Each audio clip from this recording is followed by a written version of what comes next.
नमस्कार, मी संकेत वरक आणि आपण पाहत आहात एबीपी माझा. आपल्यासोबत आहेत तुषार भुमकर इन्स्टिट्यूटचे सर्वेसर्वा तुषार सर. मागच्या एपिसोडमध्ये आपण शेअर मार्केटबद्दल चर्चा केली होती, काही टर्म्स पाहिल्या होत्या. या एपिसोडमध्ये आपण ते जे कोर्स ऑफर करतात त्या कोर्सबद्दल त्यांच्याशी चर्चा करू. सर, शेअर मार्केटबद्दल आपण 2 भागांमध्ये इनफ बोललो. आता थोडं तुमच्या कोर्सकडे येऊ. कोर्स तर खूप झालेले आहेत मार्केटमध्ये.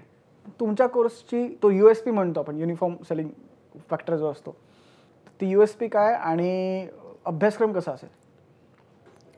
म्हणजे कोर्स जो मी डिझाईन केलेला आहे, म्हणजे मी बेसिक लेवलचं कामच करत नाही, की जनरल गोष्टी शिकवायच्या किंवा शेअर मार्केट असे तसे हे ते त्या गोष्टी मी अजिबात करत नाही. कारण जो ट्रेनिंग मी डिझाईन केलेला आहे किंवा ज्या लोकांसाठी मी तो ट्रेनिंग कंडक्ट करत असतो, तो खास करून अशा लोकांसाठी करतो की ज्याला फुल टाईम ट्रेडर व्हायचे, की ज्याला नोकरी सोडायची, की ज्याला धंदा बंद करायचा आहे किंवा ज्याला प्रोफेशनल ट्रेडर व्हायचे, पार्ट टाइमसाठी अजिबात किंवा पार्ट टाइम करायचे पण सिरियसली करायचे, ठीक आहे. किंवा अशा लोकांसाठी की ज्यांना फक्त एक बॅकअप प्लॅन तयार करून ठेवायचे. म्हणजे आता जसं आपण बघतो की कुठं कुठे युद्ध चालली आहेत, कुठं कुठं काय होतंय, अचानक काहीतरी मोठ्या घटना घडतात, कोणाची नोकरी जाते, कोणाचाही धंदा बंद पडतो, तर ज्याला फक्त एक बॅकअप तयार करून ठेवायचं आहे स्वतःसाठी. म्हणजे जसं लॉकडाऊन लागलं होतं, अनेक लोकांचे धंदे गेले, नोकऱ्या गेल्या, ठीक आहे. तर जर असं परत काय झालं तर एक ट्रेडिंग जो आहे हा आपल्यासाठी एक बॅकअप प्लॅन आहे, ज्याला असं एक तयार करून ठेवायचं. अशा लोकांसाठी मी बनवत असतो. तर बेसिक गोष्टी म्हणजे तशा मी शिकवतो कोर्समध्ये, पण जास्त करून फोकस जो करतो मी की तो ट्रेडिंगवरती करतो. म्हणजे शेअर्स घेऊन त्याला 4-6 महिन्यांनी किंवा वर्षांनी कसा विकायचा, लाँग टर्म इन्व्हेस्टमेंट कशी करायची, हेही कोर्समध्ये शिकवतो. त्यानंतर पोझिशनल ट्रेडिंग निफ्टीमध्ये की घेऊन त्याला 2-3 दिवसानंतर विकून त्यातनं प्रॉफिट कसा काढायचा, तेही कोर्समध्ये शिकवतो. त्याच्यावरती माझा एक हवाला ट्रेड नावाचा कॉपीराईट सब्जेक्ट आहे, त्याच्यावरती मी व्हिडिओ तयार करून यूट्यूबवरती टाकलेला आहे. तर मागच्या 10 वर्षाचा पूर्ण रेकॉर्ड त्याच्यामध्ये मी दाखवलेलं आहे. प्लस दर महिन्याचे जे हवाला ट्रेडचे जे तयार होतात त्याच्यावरती मी व्हिडिओज तयार करून माझ्या चॅनलवरती टाकत असतो, ठीक आहे. तर लाँग टर्म इन्व्हेस्टमेंट कशी करायची, त्यानंतर छोटासा ट्रेड 2-3 दिवसाचा पोझिशनल ट्रेड कसा करायचा, त्यानंतर आठवड्यात एकदा येणारा हाऊ पॅटर्नचा ट्रेड, त्यानंतर दिवसातनं एकदा TVRचं सिग्नलचा ट्रेड, ह्या सगळ्या गोष्टी ज्या आहेत त्या बेसिक कोर्समध्ये शिकवतो. तर बेसिक कोर्स जो आहे पार्ट 1चा, तो अशा लोकांसाठी डिझाईन केला आहे की ज्याला थोडाफार इन्व्हेस्टमेंट करायची आणि कधीतरी वेळ मिळाला तर ट्रेडिंग करायचे, ठीक आहे. तर त्याच्यामध्ये हे सगळे टॉपिक शिकवतो. आणि जो ॲडव्हान्स कोर्स आहे तो पूर्ण वेगळा आहे. म्हणजे त्याचा सिलेबस जो आहे तो चालू होतो कमोडिटी मार्केटपासून. त्याच्यामध्ये बेसिक काही नाहीच आहे असं, ठीक आहे. तर ज्याला करायचे ट्रेडिंगमध्ये खरंच इंटरेस्ट आहे, सिरियसली करणार आहे, फुल टाईम उतरायचे किंवा सुरुवात करायची, ठीक आहे, किंवा बॅकअप प्लॅन तयार करून ठेवायचे, या सगळ्या लेवलच्या व्यक्ती त्याच्यामध्ये येतात आणि ट्रेडिंग चालू करतात त्याच्यातून. तर बऱ्याचशा हाऊसवाईफ अशा असतात की आता आम्ही जर एखादी व्यक्ती आली कोर्सला तर त्याच्या वाईफला फ्रीमध्ये ॲडमिशन देतो, त्यांना फक्त हॉलचे चार्जेस भरून तो कोर्स पूर्ण अटेंड करता येतो. तर त्या असंच फ्रीमध्ये करायला मिळतंय म्हणून नवऱ्याच्या सोबत आलेले असतात. ओके. आणि त्यानंतर त्या हाऊसवाईफच फुल टाईम ट्रेडर होऊन काम चालू करतात आणि खूप चांगला प्रॉफिट काढतात त्याच्यातून. ते जर मेहनत घेऊन याच्यामध्ये काम केलं ना तर ट्रेडिंगमध्ये अफाट पैसा आहे, ठीक आहे. पण तो मिळणार कोणाला आहे की जो त्याच्यामध्ये टिकणार. तर जो त्याच्यामध्ये मास्टर होणार त्याला तो आपोआप मिळत जाणार. ट्रेडिंगमध्ये जे आहे ना टिकणं फार महत्त्वाचं आहे आणि लोक टिकत नाहीत किंवा सुरुवात करायची म्हणून करतात. म्हणजे बऱ्याच वेळेला आपल्या बाबतीत पण असं होतं ना की अरे आपला एखादा शर्ट खूप आवडतो, ठीक आहे, आपण खूप इकडं शोध तिकडं शोध कुठेतरी ऑनलाईन शोध असं करून तो घेतो, पण तो एकदा घातला की त्याच्यातला इंटरेस्ट संपून जातो. तर अशा प्रकारे लोक येतात मार्केटमध्ये की तो शर्ट घ्यायची आपल्याला काय असते हाऊस, ठीक आहे, म्हणून तो आपण घेतो, पण नंतर त्याच्याकडे एकदा मिळाला की त्याच्याकडे दुर्लक्ष होतं. तर असंच हाऊस म्हणून लोक येतात, सुरुवात करतात, पण नंतर ते शेवटापर्यंत त्याला नेत नाही, म्हणजे त्यामुळे रिझल्ट येत नाही. सर, हा झाला सिलेबसचा एक पार्ट झाला. पण कुणाला जर कोर्स करायचा असेल तर तुमच्या कोर्समधून ते की बेनिफिट्स काय असतील आणि तुमचा कोर्स नेमका का करावा, काय मोटिव्ह असलं पाहिजे मग त्या व्यक्तीचं? तर जो कोर्स मी डिझाईन केलेला आहे तो स्वतः मी शिकवतो. म्हणजे बऱ्याच ठिकाणी असं असतं की जे काही कोर्सेस चालतात ते एकतर ऑनलाईन चालतात किंवा रेकॉर्डेड व्हिडिओज दिले जातात किंवा मग शनिवार रविवार चालतात. माझा जो कोर्स हा पूर्ण लाईव्ह मार्केटमध्ये चालतो. तर ज्यांनी ट्रेडिंग केलेलं आहे आणि लॉसेस झालेले आहेत किंवा ज्यांना फुल टाईम उतरायचे अशा लोकांसाठी तो खूप बेनिफिशियल आहे. ठीक आहे, तर ह्याच्यात मी स्वतः शिकवतो. ठीक आहे, त्यानंतर आम्ही त्यांना देतो life time support without any condition. Okay, life time support. Life time support. काही डाऊट आला, काय अडचण आली, टेक्निकल क्वेरी आली तर ते डायरेक्ट आमची त्याच्यासाठी 10 लोकांची सपोर्ट टीम दिवसभर सकाळी 10 ते रात्री 10 वाजेपर्यंत अवेलेबल असते. कधी त्यांना फोन करू शकतात आणि त्यांच्याकडून जर डाऊट सॉल्व्ह नाही झाला तर मी स्वतः रोज अवेलेबल असतो. ठीक आहे, तर जे 4-5 वर्षापूर्वी कोर्स अटेंड करून गेलेले ते लोकही आजही क्वेरीज काय आली तर डायरेक्ट माझ्याशी कन्सल्ट करू शकतात. ही जी गोष्ट आहे, फॅसिलिटी आहे, ही कुठल्याही कोर्समध्ये दिली जात नाही. तो मेन ट्रेनर जो असतो तो कधीही डायरेक्ट अवेलेबल नसतो.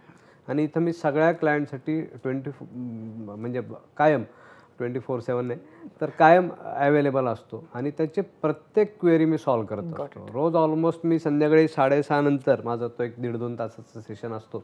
तर जवळपास 20-22 लोकांशी कॉलवरती बोलतो आणि फोन ठेवताना माझा प्रश्न एकच असतो त्याला की अजून काही क्वेरी आहे का. ठीक आहे, तर प्रत्येकाचे प्रत्येक डाऊट मी स्वतः डायरेक्टली क्लिअर करत असतो आणि त्यांना तो ट्रेनिंगमध्ये ना की जे म्हणतात ना हात धरून शिकवणं तो प्रकार मी करतो. ठीक आहे, आणि ट्रेनिंगमध्ये हेच खूप गरजेचं असतं की 4 दिवसाचा कोर्स झाला म्हणजे सगळं संपलं असं नाही आहे. तर त्याच्यातून काय होतं की एक ओव्हरव्ह्यू मिळतो आपल्याला. ठीक आहे, पण पुढे जाऊन तेच करायचं आहे आपल्याला. पण जसं जसं ते करतात त्याच्यात तसे नवीन डाऊट येतात आणि ते सॉल्व्ह करायचं काम मी करत असतो. तर ही जी आमची कोर्सची फी असते ही फक्त 4 दिवसाची फीच नाही आहे, तर पूर्ण लाईफ टाईम मेंबरची फी आहे त्याच्यासाठी आणि प्लस त्याच्या 3 पिढ्याची सोय त्याच्यामध्ये होईल. म्हणजे त्या व्यक्तीचे आई वडील किंवा मुलं किंवा बायको यांच्यापैकी कोणी आलं तर त्यांना फ्रीमध्ये आम्ही प्रोव्हाइड करतो. ओके, कोर्स फक्त हॉलचे चार्जेस भरून ते अटेंड करू शकतात. तर हे कशासाठी करतो तर प्रत्येक ट्रेडरला फॅमिली सपोर्ट मिळणं गरजेचं आहे. बरेचसे वयस्कर लोक येतात, त्यांच्याकडे पैसा आहे. ठीक आहे, पण त्यांना कॉम्प्युटर चालवता येत नाही, ते मुलाला घेऊन येतात. किंवा बरेचसे लोक असे आहेत की ज्याला घरातून बायको सपोर्ट करत नाही आहे. ठीक आहे, बायको म्हणतो तू जॉबच कर, तू ट्रेडिंगमध्ये उतरू नको, मग तो वाईफला पण सोबत घेऊन येतो, नवरा बायको मिळून ट्रेडिंग करतात. बरेचसे कॉलेज स्टुडंट असतात, त्यांना ट्रेडिंग करायची इच्छा आहे, त्यांना टेक्निकल नॉलेज पण सगळं आहे, कॉम्प्युटर वगैरे पण चालवतात, पण हातात पैसा नाही. मग ते वडिलांना सोबत घेऊन येतात, मग वडील आणि मुलगा मिळून करतात ट्रेडिंग. तर असं जर केलं आपण फॅमिलीला सोबत घेऊन जर काम केलं याच्यामध्ये तर रिझल्ट जो असतो तो काही वेगळ्याच लेवलचा असतो. आणि त्यासाठी आम्ही हा बेनिफिट देतो प्रत्येकाला, कारण ट्रेडरसाठी फॅमिली सपोर्ट खूप इम्पॉर्टंट आहे. आणि तो जर मिळाला नाही एखाद्या ट्रेडरला तर मग त्या मार्केटमध्ये तो काहीच नाही करू शकतो. बेसिकली तुमचा क्रॅश कोर्स सारखा नाही आहे, तर लाईफ टाईम सपोर्ट मिळणार आहे. सर, टेक्निकल अनालिसिसवरती तुम्ही किती जोर देता, कारण की तो महत्त्वाचा फॅक्टर झाला नाही म्हटलं तर. हो, पूर्णपणे टेक्निकल अनालिसिसच ह्याच्यामध्ये मी फोकस करत असतो, फंडामेंटल अनालिसिसवरती करतच नाही. कारण इकडं फंडामेंटल एका दिवसात किंवा एका मिनिटात चेंज होत नसतात, पण टेक्निकल होतात. जे फंडामेंटल चेंजेस होतात ते तुम्हाला चार्टमध्ये दिसतात. तर तुम्ही चार्टचा स्टडी जर केला तर फंडामेंटल स्टडीची काही गरज पडत नाही, नुसतं हे बघूनच आपलं कळतं की काय होणार आहे मार्केटमध्ये. म्हणजे एका लेवलनंतर आपल्यामध्ये एवढी मास्टरी नक्की येऊन जाते ट्रेडिंगमध्ये की आपण इंट्राडे एक्झॅक्ट हाय आणि एक्झॅक्ट लो सुद्धा ओळखू शकतो फक्त चार्टचा यूज करून. सर, आता प्रॉफिट अँड लॉस आहे कम्प्लिटली या सेक्टरमध्ये, त्याच्यामुळे प्रॉफिट आहे आणि लॉस पण आहे, लॉस आहे तर रिस्क पण आहे. बरोबर. तर रिस्क मॅनेजमेंटसाठी तुम्ही काय सल्ला देता किंवा त्याच्यासाठी तुमची काय स्ट्रॅटेजी आहे? रिस्क मॅनेजमेंटसाठी सगळ्यात महत्त्वाचं आहे ते म्हणजे मी सांगितलं की स्टॉप लॉस. ठीक आहे, आणि रिस्क मॅनेजमेंट करायच्या आधी तुम्ही फोकस करा की एंट्री आपली परफेक्ट झाली पाहिजे. आपली जर एंट्री परफेक्ट असेल तर मी नेहमी सांगतो की आपल्या बायच्या 5 पैसे खाली भाव जात नाही जर आपली एंट्री परफेक्ट असेल तर स्टॉप लॉस लावणं ही फक्त फॉर्मॅलिटी आहे, लाईक सीट बेल्ट. ठीक आहे, तर गाडी चालवताना आता जुन्या ज्या गाड्या यायच्या, फियाट झालं, ॲम्बॅसेडर, ह्या गाड्यांना सीट बेल्टची सिस्टमच नव्हती. Got it. ओके, पण त्यावेळेला काही प्रत्येक गाडीचा रोजच दिवसातून 2-3 वेळा ॲक्सिडेंट व्हायचा असा भाग नव्हता. तर त्यावेळेला गाड्या चालायच्या, आताही चालत आहेत. ओके, पण आता काय झालं आहे की स्पीड वाढलेलं आहे. ठीक आहे, पूर्वीच्या वेळेला लोक म्हणायचे की इंडिकेटर वापरायचे नाही, फक्त ट्रेंड लाईन आणि double bottom, double top, channel pattern, flag pattern असे पॅटर्न वापरूनच काम करायचे. तर हे का म्हणायचे किंवा कोण लोक म्हणायचे असे की त्यावेळेला जे सॉफ्टवेअरमध्ये आपल्याला दिसतात अशा प्रकारचे सॉफ्टवेअरच अवेलेबल नव्हते. तर चार्टला पेपरवरती हाताने कागदावर ड्रॉ केलं जायचं. ओके, तर त्यावेळेला असे कुठले ऑटोमॅटिक टूल्स अवेलेबल नव्हते. इंडिकेटर्स जर एखादा त्या चार्टमध्ये आपण टाकला तर तो मुळातच नीट लागायचा नाही आणि लागला तर चुकीचा सिग्नल दाखवायचा. म्हणून लोक म्हणायचे की इंडिकेटर्स जे आहे ते वापरू नका, फक्त प्लेन चार्ट वापरा, त्याच्यावरती ट्रेंड लाईन यूज करा. पण ते जे लोक म्हणायचे ही गोष्ट कधीची आहे, ही गोष्ट तेव्हाची आहे ज्यावेळेला इंटरनेट ट्रेडिंग अस्तित्वातच नव्हतं. तर त्यावेळेला लोक डेलीची चार्टवरती ट्रेंड लाईन वगैरे या सगळ्या गोष्टी वापरायचे. आता ते आहेत, आता सॉफ्टवेअर्स आपल्याकडे आहेत, आता ऑटोमॅटिक चार्ट आपल्याकडे आहेत, ऑटोमॅटिक इंडिकेटर आपल्याकडे आहेत. तर जर ऑटोमॅटिक इंडिकेटर आहेत तर त्याचा वापर केला पाहिजे. ओके, जसं की आपण ड्रायव्हिंग लायसन्स काढायच्या वेळेला मला आठवतं आहे की ते एक असा 2 व्हीलरवरती जायचा, 8चा आकडा काढायचा, अशी पद्धत होती आणि हात दाखवायला लागायचा. जर वळायचं म्हणलं तर हात दाखवायला लागायचा आणि हात दाखवला नाही तर तो इन्स्पेक्टर नापास करायचा. ओके, तर मला 3 वेळा फेल केलं होतं. ओके, नंतर मग 4थ्या वेळेला पास झालो. ओके, तर हात दाखवायला लागायचा जर का आपलं वळायचं तर. आता सपोज एखादा माणूस एक्सप्रेस हायवेनी मधल्या लेनमधनं चाललेला आहे 50-60च्या स्पीडने. ओके, आणि त्याला राईट लेनमध्ये जायचं आहे आणि त्यानं जर हात दाखवला आणि मागनं दुसरी BMW आली ती 100च्या स्पीडने, तो हात घेऊन जाईल त्याचा. ओके, तर इंडिकेटर गरजेचे आहेत का नाही आहेत आत्ता सध्या? बरोबर आहेत, बरोबर, की जे पूर्वीच्या काळी नव्हते, कारण गाड्यांचा स्पीड तेवढा नव्हता. स्कूटर, MAT ह्या गाड्यांमध्ये इंडिकेटरचे ते सिस्टमच नव्हती, कंपनीकडनंच येत नव्हते. बरोबर, कारण गाड्यांचा स्पीड तेवढा नव्हता जो आता आहे. गाड्यांचा स्पीड आता वाढलेला आहे, त्यामुळे इंडिकेटर हे गरजेचे झाले. ती एक्स्ट्रा फॅसिलिटी आपल्याकडे, राईट. तर त्याच्या जोडीला म्हणजे जे आपण प्राईज ॲक्शन किंवा ह्या सगळ्या ज्या गोष्टी आपण जेव्हा वापरतो त्याच्या जोडीला जर आपण ऑटोमॅटिक इंडिकेटर्सचा पण यूज केला तर ट्रेडिंगमधली आपली ॲक्युरसी ऑटोमॅटिकच वाढून जाणार आहे. ठीक आहे, तर पूर्वीच्या काळी आपण मला लहानपणी आठवतं की जर का आपलं सपोज तुळजापूरला जायचे, ठीक आहे, तर सोलापूरपर्यंत गेलो, तिथून तुळजापूरला लेफ्ट साईडला फाटा आहे. तर कोणाला तर विचारलं, त्यांनी सांगितलं की 2 किलोमीटर पुढे जा आणि त्यानंतर तुम्हाला तुळजापूर येऊन जाईल. आपण 5 किलोमीटर आले तरी फाटाच लागला नाही. मग पुढे कोणाला तरी विचारलं, तो म्हणे जाऊ 10 किलोमीटर मागेच राहिला तुळजापूरचा फाटा. तर पूर्वीच्या काळी असं जे विचारत जायचो आपण. आता काय करतो आपण, जर जायचं असेल कुठं तर साईन बोर्ड बघतो, तर डायरेक्ट साईन बोर्ड बघतो किंवा GPS लावतो. तर चुका होत नाहीत जशा पूर्वीच्या व्हायच्या. बरोबर, तर ती एक्स्ट्रा सिस्टम आहे ना, GPS सिस्टम जी आली आहे किंवा साईन बोर्ड जे आले ही एक्स्ट्रा सिस्टम आहे जी आता गरजेची झालेली आहे. बरोबर, तर ही जे आहे आपल्याकडे ऑलरेडी अवेलेबल, आपण त्यालाच वापरायचं. वेगळं काही त्याच्यासाठी खर्च नाही करायचे आपला किंवा वेगळे त्याच्यासाठी एक्स्ट्रा महागातली सॉफ्टवेअर नाही वापरायचे. बाकीचे जे फ्रीवाले चार्ट अवेलेबल आहेत त्याच्यामध्येच रेडीमेड इंडिकेटर्स मिळत आहेत, तर ते का नाही वापरले पाहिजेत? वापरले पाहिजेत. सर, प्रेक्षकांसाठी शेअर मार्केटमध्ये चार्ट म्हणजे काय, कॅन्डल म्हणजे काय जर तुम्ही सांगितलं किंवा इंडिकेटर म्हणजे काय जर तुम्ही सांगितलं तर बरं होईल. ओके, हे जे मागे दिसत आहेत आपल्याला लागलेले, ठीक आहे, हे प्राइसची मुवमेंट जर वरती गेला तर ही प्रत्येक एक जी दिसतीये ती कॅन्डल आहे. ओके, तर ग्रीन कलरची कॅन्डल म्हणजे तो अप ट्रेंड मध्ये मार्केट आणि रेड कलरची ती कॅन्डल म्हणजे डाऊन ट्रेंड मध्ये मार्केट. ठीक आहे, तर त्याला म्हणतात कॅन्डल्स. आणि त्याच्यावरती जे ऑटोमॅटिक इंडिकेटर्स जे आपण लावतो ते जवळपास 1,500-2,000 आहेत. ते असं 2 मिनिटात सांगणं तर शक्यच नाही.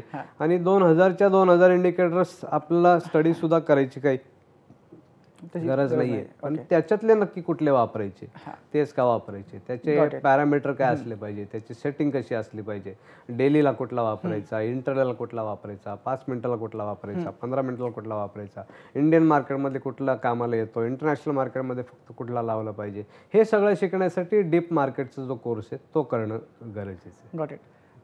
सर, तुमच्या कोर्सबद्दल आपण बोलतोय. सॉफ्टवेअर कोणतं वापरता तुम्ही किंवा कोणते प्लॅटफॉर्म्स तुम्ही स्टुडंटसाठी अवेलेबल करता? मी तर जास्त करून रेकमेंड करतो एंजल ब्रोकिंग म्हणून जे ब्रोकिंग कंपनी आहे त्यांचं ॲप. तर त्याच्यामध्ये कॉमन कॅपिटल आपल्याला यूज करता येतं इक्विटीसाठी आणि कमोडिटीसाठी, म्हणून मी ते जास्त करून प्रेफर करतो.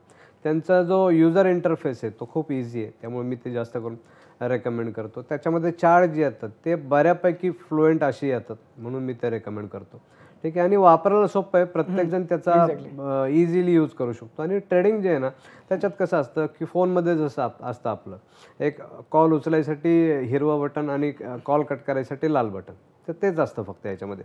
एक बायचं हिरवं बटन आणि सेलचं लाल बटन, त्याच्यावरतीच सगळा जो ट्रेडिंगचा खेळ आहे आपला तो सगळा त्याच्यावरती होत असतो. फक्त टाईम मॅटर करतो याच्यामध्ये की कुठल्या वेळेला तुम्ही एंट्री करता आणि कुठल्या वेळेला तुम्ही एक्झिट करता. राईट एंट्री आणि राईट एक्झिट हे खूप इम्पॉर्टंट. सकाळी 9:15ला जर मार्केट चालू झालं इक्विटी सपोज आणि ते 3:30ला संपते, प्रत्येक सेकंदाला प्रत्येक क्षणाला कोणीतरी बाय करते, कोणीतरी सेल करते. हां, कोण नाही कोण बाय करते, कोण नाही कोण सेल करते. म्हणजे ह्याचा अर्थ असा आहे की सगळे बायर प्रॉफिटमध्ये आहेत किंवा सगळे सेलर प्रॉफिटमध्ये आहेत, तसं नाही आहे. बरोबर. ज्याचा एंट्री टाइम परफेक्ट आहे तो प्रॉफिटमध्ये, आणि जे लोक लॉसमध्ये जातात त्यांचं होतं काय की जिकडे बाय करायचं असतं तिकडे ते सेल करतात आणि जिकडे सेल करायचं असतं तिकडे ते बाय करतात. ठीक आहे. आणि त्यांचा रिझल्ट बरोबर उलटा होऊन जातो. तर ट्रेडिंगमधली आपली जी मेथड आहे स्टडीची ती जर आपण थोडीशी चेंज केली ना तर आपला ट्रेडिंगचा जो रिझल्ट आहे तो पूर्ण 180 डिग्रीमध्ये चेंज होऊन जातो. सर तुम्ही बाईंग सेलिंगबद्दल म्हणालात, तर सपोज तुमचा जर कोणी कोर्स घेतला तर रिअल टाईम ट्रेडिंग एक्सपिरियन्स काही तुमच्या कोर्समध्ये अवेलेबल आहे का? हो, होतं ना. म्हणजे त्या 4 दिवसाच्या कोर्समध्ये आम्ही रिअल टाईमच सगळ्या ज्या गोष्टी आहेत त्या शिकवत असतो. आणि प्लस त्यानंतरही लोक जे घरी गेल्यानंतर रोजचं काम करतात तर मोबाईलचा आपलं मोबाईलचा व्हॉट्सअपचा एक ग्रुप आम्ही बनवलेला असतो. त्याच्यामध्ये सिग्नल जनरेट झाल्यानंतर ट्रेड केल्यानंतर लोक त्यातनं प्रॉफिट झाल्यानंतर ट्रेडचा रिपोर्ट रोज शेअर करत असतात. तर प्रत्येकाला ते दिसतं. आणि जे क्लायंट्स आहेत ते मला जेव्हा क्वेरीजसाठी फोन करतात तेव्हा माझं एक त्याच्यासाठी क्रायटेरिया आहे की जर एखाद्याची जनरल क्वेरी असेल तर क्वेरीजची लिस्ट त्याच्या हातात पाहिजे. आणि जर ट्रेडबद्दल त्याला काही गोष्टी विचारायच्या तर त्यांनी त्या ट्रेडचा डेट, त्याचा टाईम, त्या कमोडिटीचं नाव, त्याची ती प्राईज, इंडिकेटरची सगळ्या त्या गोष्टी, या सगळ्या पूर्ण रिपोर्ट त्याच्या हातामध्ये पाहिजे. तर मला लोक अक्षरशः फोन केल्यानंतर असं विचारतात की सर 17 मेला मी सिल्वरमध्ये संध्याकाळच्या 7:30 वाजता मी ह्या प्राईजला बाय केला होता आणि त्यानंतर फक्त प्रायमरी टार्गेटपर्यंत ते वरती गेला आणि त्यानंतर माझं त्याचं स्टॉप लॉस हिट झाला, माझं काय चुकलं ते सांगा. म्हणजे एवढ्या बारीक सारी गोष्टी पण मी क्लायंटला गाईड करत असतो. आणि एवढ्या बारीक लेवलला जेव्हा त्यांना जाऊन गायडन्स मिळतो ना तेव्हा त्यांचा ट्रेडिंगचा जो कॉन्फिडन्स आहे तो आपोआपच बूस्टअप होऊन जातो. कारण जी मिस्टेक त्याची आज झालेली आहे ती पुढे परत कधीच नाही करणार. Got it. सरांनी या भागामध्ये त्यांच्या कोर्सबद्दल बरीच माहिती आपल्याला दिलेली आहे, पण अजूनही काही टर्म्स आहेत. फंडामेंटल अनालिसिस असेल, इंट्राडे ट्रेडिंग असेल किंवा कमोडिटी मार्केट असेल, असे अनेक विषय अजून बाकी आहेत. त्यावरही आम्ही संवाद साधू, त्यावरही आम्ही चर्चा करू, पण पुढच्या भागात. तोवर पाहत राहा एबीपी माझा. एबीपी माझा, उघडा डोळे बघा नीट.